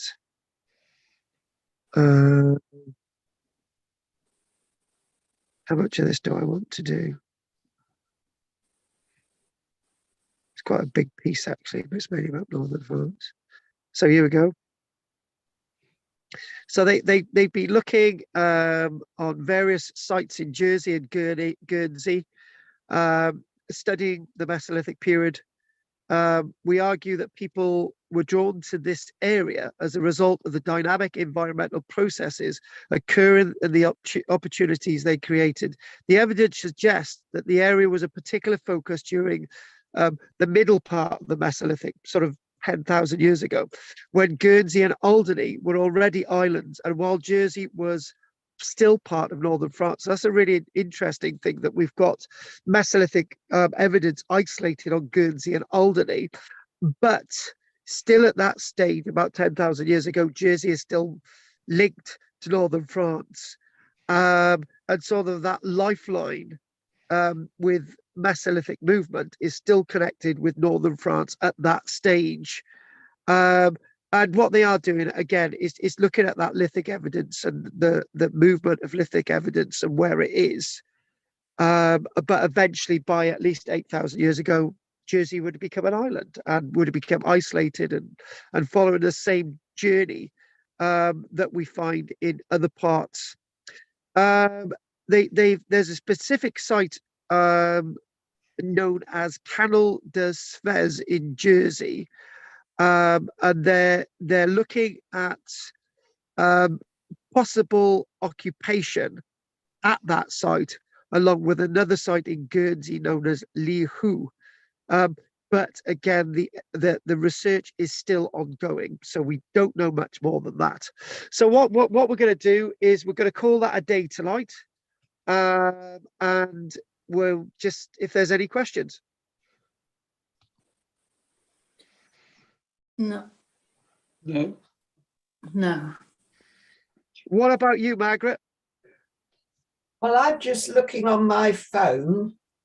I just put in about were the Channel Islands all connected together at one time and connected to France. This was in 2009. I'm just going to try and get an image now. They were created by tectonic forces which caused them to rise out of the ocean 5 million years ago. They've always been islands separate from the mainland and have unique plants and animals found nowhere else on Earth. Wow. But when it was all part of the Doggerland landscape, it was connected to the land. Right. But your book is saying that it's not. It's saying, well, this was in 2009, this information. It says they've always been islands separate from the mainland is what they thought then. Right, okay. So what we're going to do is we're going to chuck a map up. So obviously we've got two schools of thought there, haven't we? One say that they were always islands, and others, well, this one's saying that they were linked. This one's saying that they were linked to sort of northern France. So if we need to do is see if we can get a map up here. Hang on a minute. Yeah. What about the unique flora and fauna that's found nowhere else? Yeah. But if they've got stuff under, so I was going to say if they've got stuff underwater around there, that would suggest it was linked as well, wouldn't it? I would have imagined it would be. Yeah.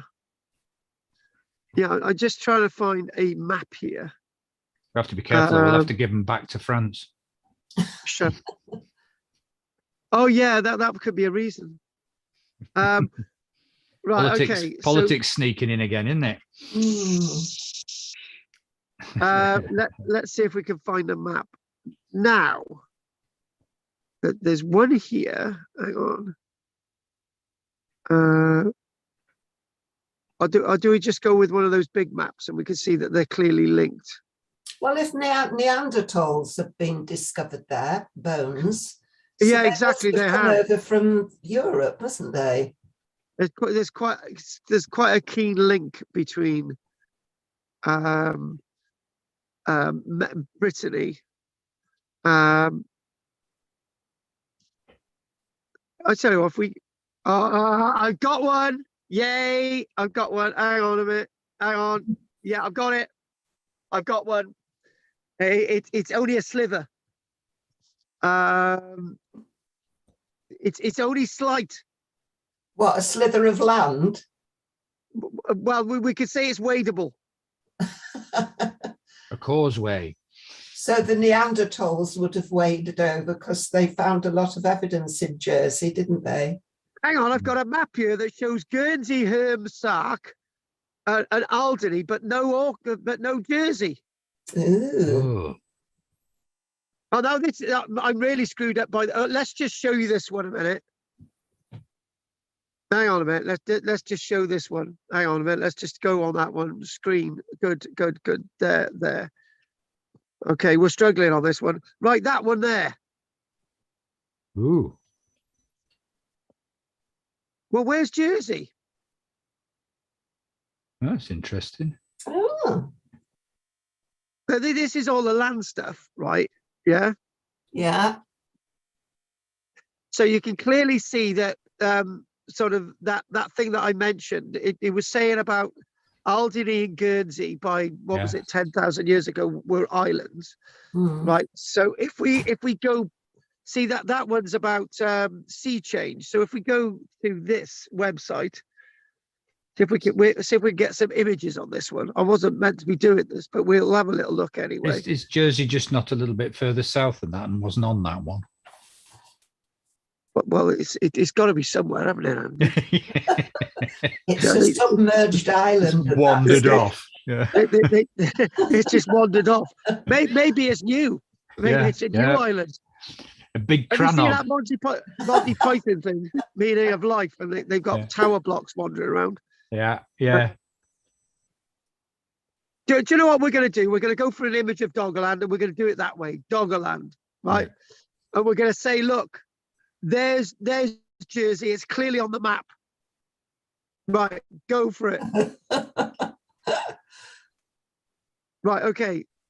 Right, okay. Let's just Zoom in. Oh, why don't we just do Doggerland Jersey, right? And maybe, right, we might be able to find it. Let's just go for it. Doggerland Jersey, right? Images. Doggerland. We're going to come up with some dodgy websites. She's definitely one. There it is. There, bingo. It's part of the land. Well, half of it is, yeah. Yeah. Yeah, well, It is Jersey's further that big south, thing, isn't it? Yeah. It is further it's just south. further that's- south, yeah. Wandered off south. Yeah. Yeah, it's just gone. Maybe it's moved a bit further north. Nearer to England. Ooh, Yeah. Can we say that? Yeah. Maybe it's the Isle of Wight.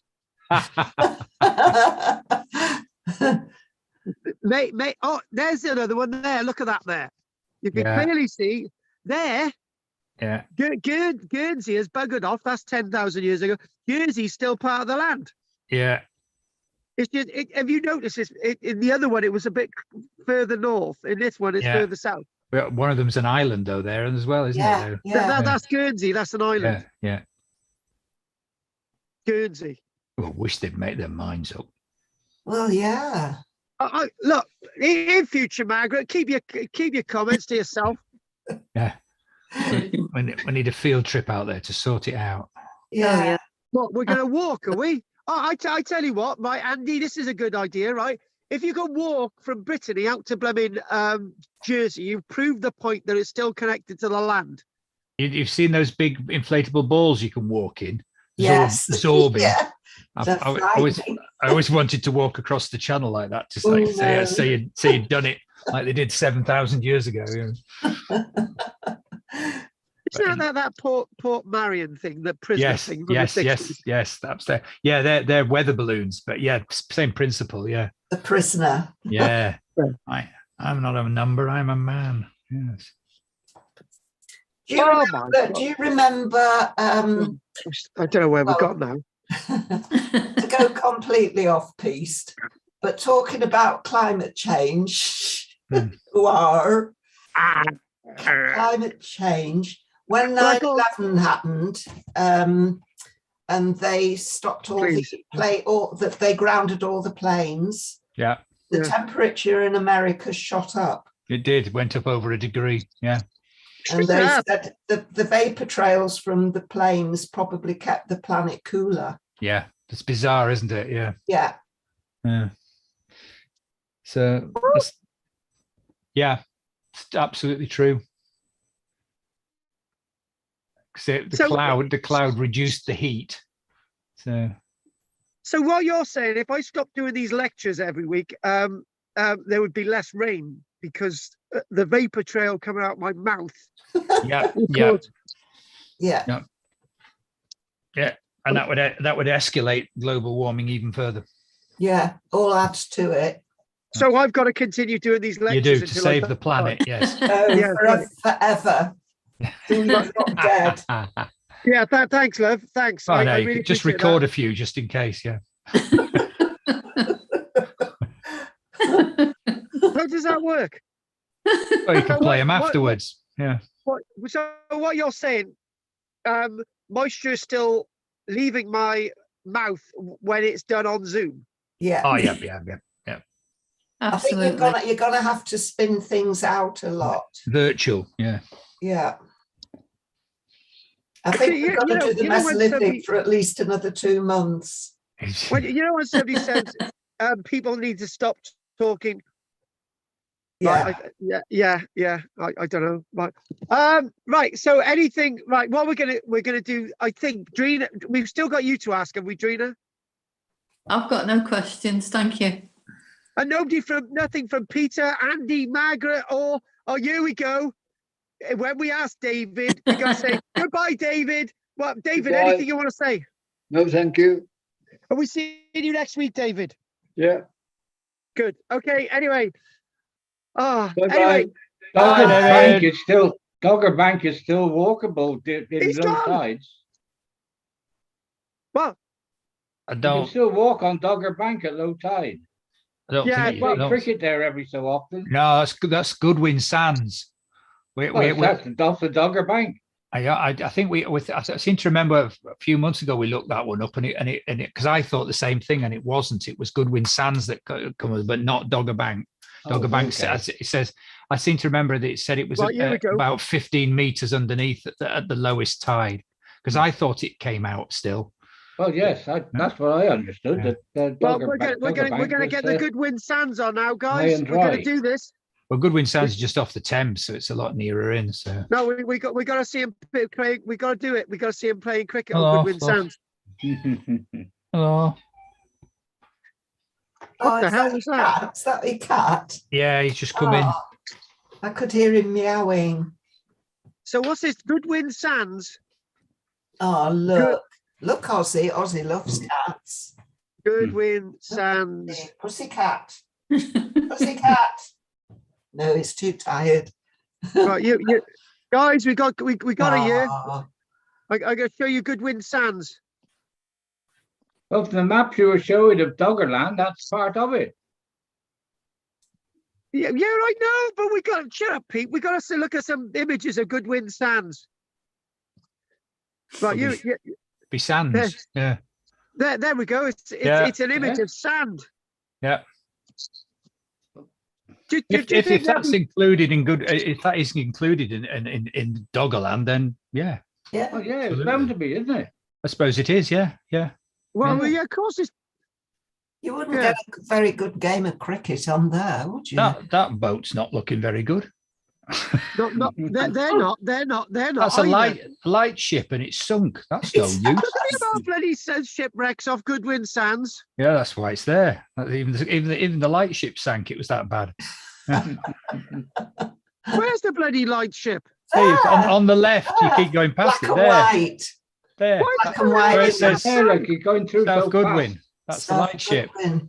Yeah. How the Yeah. hell is that sank? Because it's bad there. It's dangerous. See, light ships like that don't have an engine to Strong drive. They have to wind. be towed Yeah. to the point and anchored.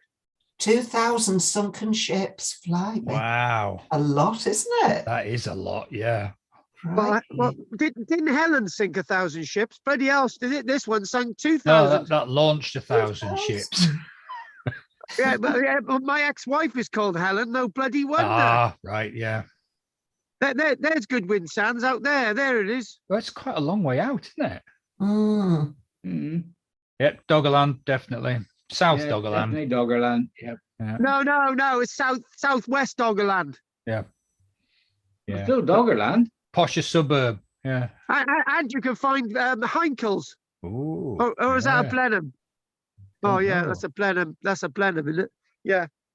Could, I don't know. Could be a I thought it was aeroplane. Oh, right. Oh, shut up. Yeah, I'd go with the Hankel on that one. 111. Okay. Can you tell from that? Well, Yeah. the shape of the engine nacelle and the cutaway cockpit is completely glass cockpit on the front. So that's why Carl is suggesting the Blenheim, which is an English one, but they had radials on the Blenheim, and that's a diesel engine on that, I think. So I think you were right originally with the Heinkel. Why don't I go with the thing I think of in the first place? You're just too impatient, Carl. Too impatient. Oh, shut up, you tart! and you got a propeller there. Propeller hanging there's down two. there. There's two propellers. A propeller plane. Yeah. Yeah. World War II. Gosh. Hey, here's a good joke, right? That propelled me to stardom. Yeah, very good. But the problem is my career sank. Oh, I was shot down more likely. Oh God! Right. Oh God! On that note, right? Are there any other questions before we finish? That was good. No, that's it. Oh, Oh, you like that one? Good. Yep. Good. I can't go. So, oh, guys, do I have to do the Neolithic next week? Can I just make something up? No, let's go back. Let's start exploring Doggerland more and do some more research on I Doggerland. think we should do all the Channel Islands in the Mesolithic. And have we done the France. Scilly Isles in the Mesolithic? Oh, yes! Ooh, Right, that'd be a so we good can one. do one more week. Yeah. Oh, yes. Scilly Isles were there on all the maps as still an island. Yeah. Oh, yeah. Oh, can we prove that they were part of mainland Ireland? Well, Ooh. my son went there and he said there's everything to see because there's so little habitation. Yeah. There's so much evidence there. Right. Field trip. Right, that's it. Yeah. We're not leaving it yet. Scilly Isles and Cornwall.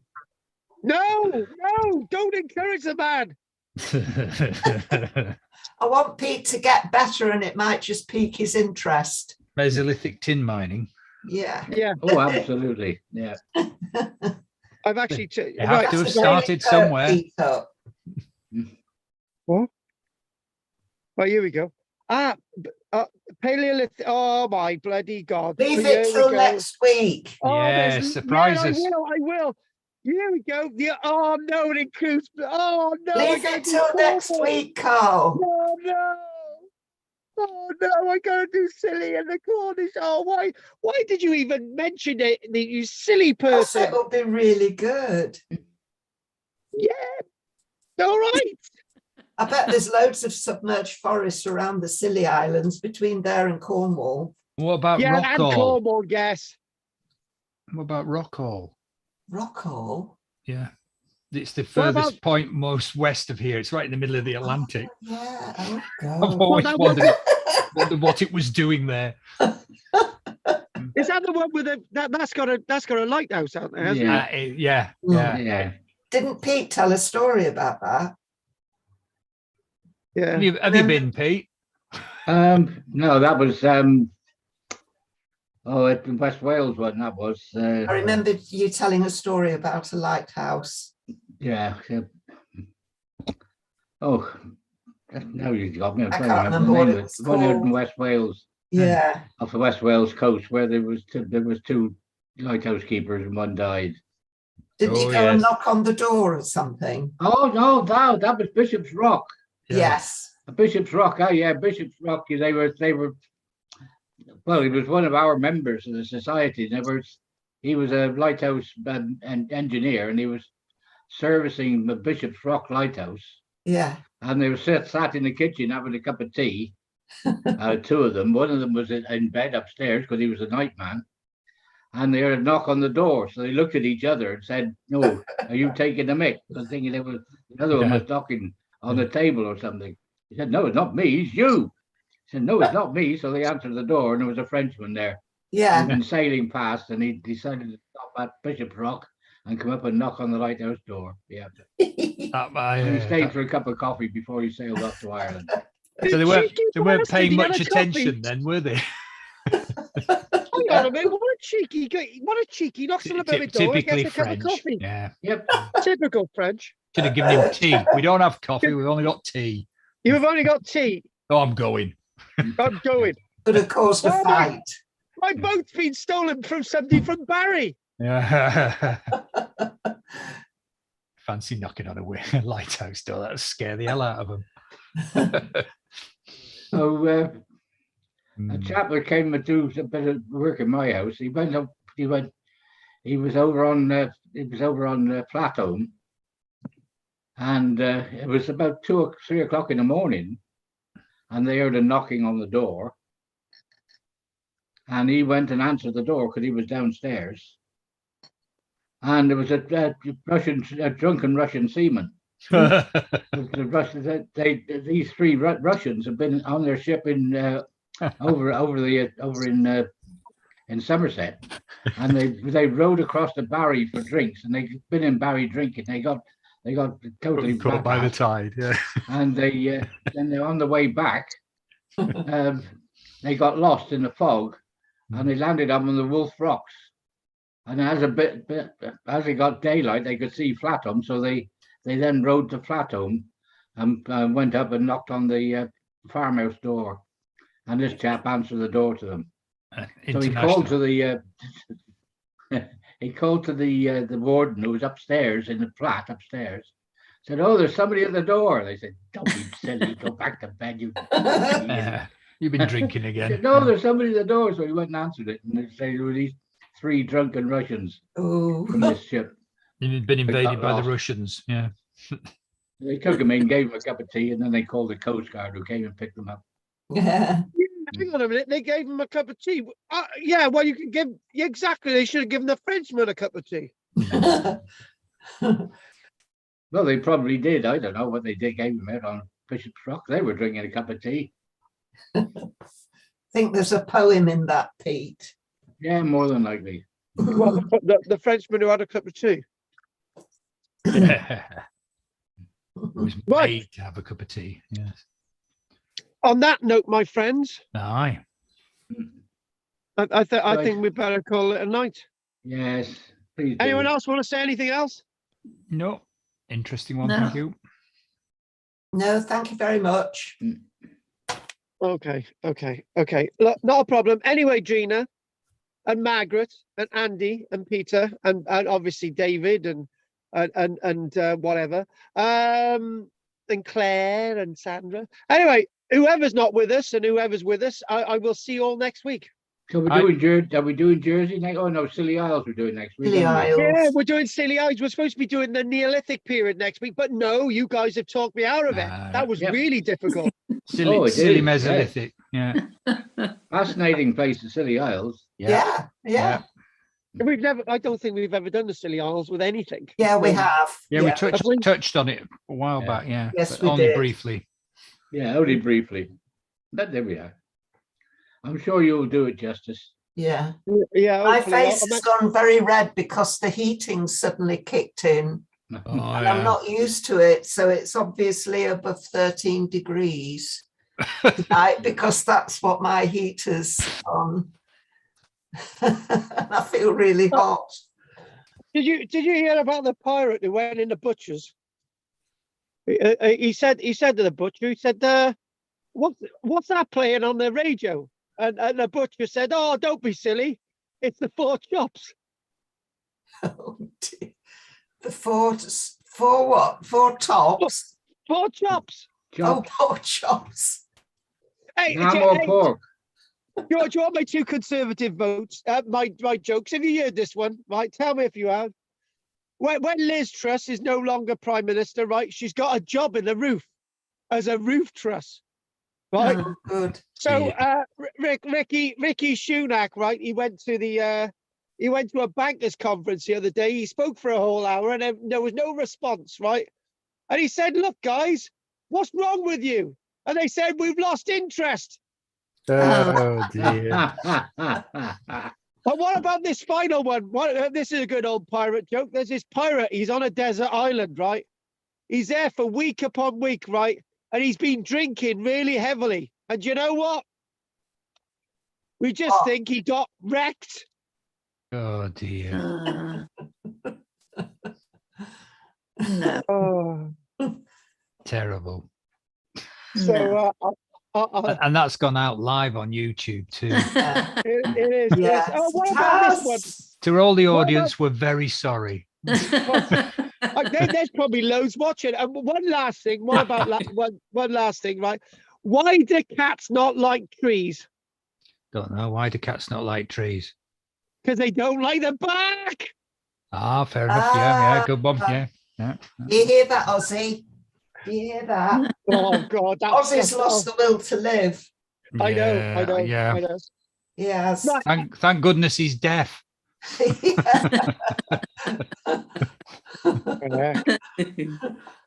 Okay, folks. On that one, I'm going to call it a day, and I will see you. Next Tuesday then. Okay. Take care, Pete. Okay. Thank Take you. it easy. Yeah. See you. Bye, everybody. Bye, everybody. Bye. Thanks, Bye. Carl. Bye. Bye. My pleasure, guys. My pleasure. Bye. Night. Bye. Bye. Night. Okay, looking at the chat box. I shouldn't be rubbing my eye at all. Here we go. Nothing in the chat box.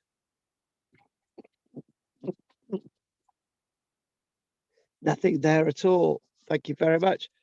Don't forget to like and subscribe. Thank you very, very much. Anyway, Nostiki. Night. Take care. Bye. Bye. Night.